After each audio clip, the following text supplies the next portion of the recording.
Yorokamu Kamachelero Fire nomwe omu bakwatanise na President Museveni obu yabira kiri omu kishaka okuhwera ekibiina kya UPM okutunga obuhagizi abo kugira ngo kikaba nikirwanirira omuntu wa butosha Ahimer Karoro Okurutu ozwekire President omu kuziika Kamachelere ashoborire kurungi obutumwa bwa President yagira ngu Mzee Kamachelere nomwe abantu ababandize kuzo mu UPM ya mobilizingira UPM yakorera UPM nkoko bagamba muhindo bamukwata bakamutocharinga bakamuto mu kihome bakwenda ngo agire ngo yarugo mu UPM konka yayanga jyajatu nobwe mfa konka neza gumo mu UPM.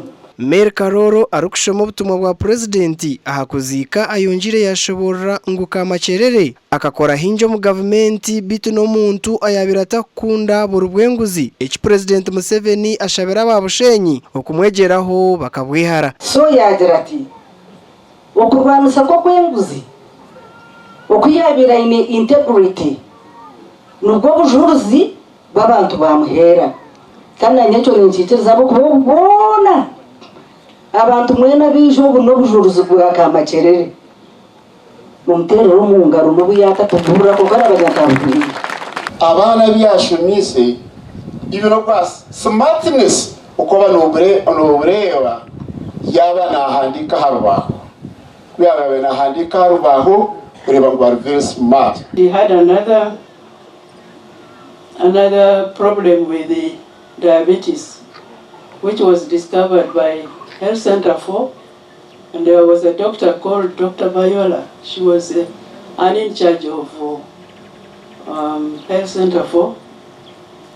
She treated him and of course told him that this has come, it will be for some time or it will be for life. So you need to get your medication.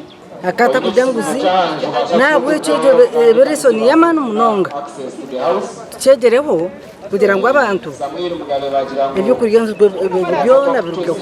Yorokamu Kamachelere azikirwa mu Rwatogo omu district ya Bushenyi kandi President Museveni amuzigise na miliyoni 10 okuyambekaye.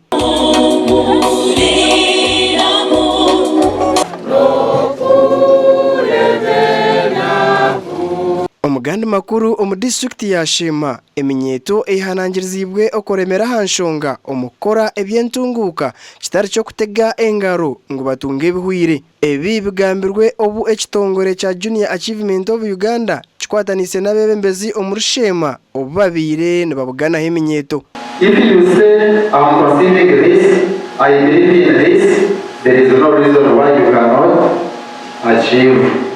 Boys and girls, you must die ready. Go up, not down.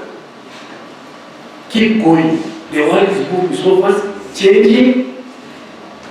If you stagnate, you stay in the same place, you are finished. I remember farming, not any other thing, not my education, but I was able to move from here, well facilitated from Shema to via Italy, then to Netherlands. Wow.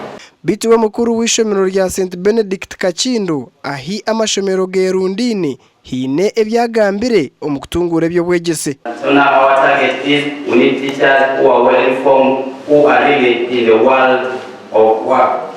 So my teachers, if you know still things are not still the best. Amashomero gatar gamwe na gamwe nugo getabirwe omushomogu agarumu St Benedict Kakindo Masyoro hamwe na gandi ende Sheikh Abdulatif abwa TV West agachenchwiri.